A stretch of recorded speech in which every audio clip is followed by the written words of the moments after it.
કથાકાર જિગ્નેશ આચાર્યએ 3 વર્ષ અગાઉ માતા જાનકી વિશે કરેલા બફાટ પર સોશિયલ મીડિયામાં વિડીયો વાયરલ કર્યો. વિડીયો વાયરલ કરી દિલગીરી વ્યક્ત તો કરી, પરંતુ એ શબ્દો અંગે માફી ન માંગી. આવા લોકો કેવું જ્ઞાન ધરાવતા હશે અને ભક્તો શું આચરણ કરતા હશે? દોસ્તો, સૌને જય શ્રી કૃષ્ણ, રાધે રાધે.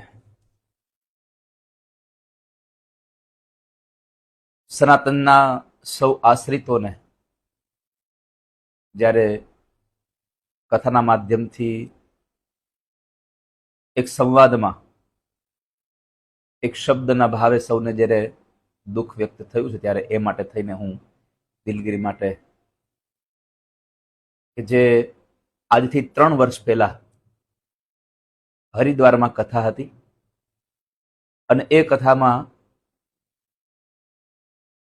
રામનું સ્મરણ કરવાથી પણ રામના ગુણો આપણામાં આવે, એ માટે મેં એક સંવાદમાં, રાવણ અને કુંભકર્ણના સંવાદમાં, માં જાનકી વિશેના જે એ બંનેનો સંવાદ હતો અને એ સંવાદ વાલ્મીકી રામાયણના આધારે યુદ્ધકાંડમાં 13મા સર્ગમાં 4થા શ્લોકમાં જે શબ્દ ઉપયોગ કરેલો અને એને અનુસંધાને મેં એ શ્રોતાઓને સમજી શકાય કે ભગવાન રામના સ્મરણ માત્રથી પણ એના ચિંતનથી માણસના રાવણ જેવા રાવણના વિચારો બદલી જાય છે.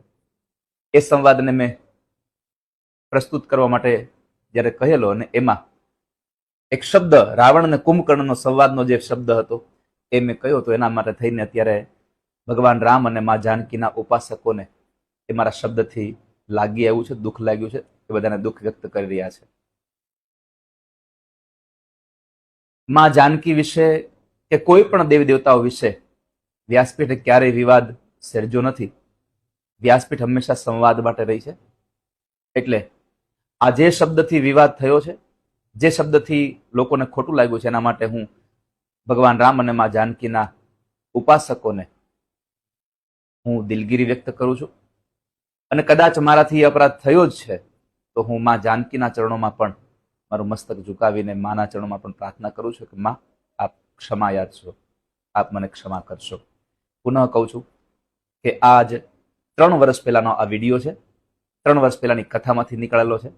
એટલે સૌ આમની નોંધ લેજો અને મારી આ દિલગીરી જે વ્યક્ત કરું છું એનો સ્વીકાર કરી અને તમે બધાય સાધુ સમાજ, સૌ લોકો જેટલા પણ ભગવાન રામના ઉપાસકો છો, એ બધા જ અમારી વાતને સ્વીકારી અને પ્રસન્ન રહેશો એવી અપેક્ષા સાથે પુનઃ દિલગીરી વ્યક્ત કરું છું. આપ સૌને જય શ્રી કૃષ્ણ, રાધે રાધે.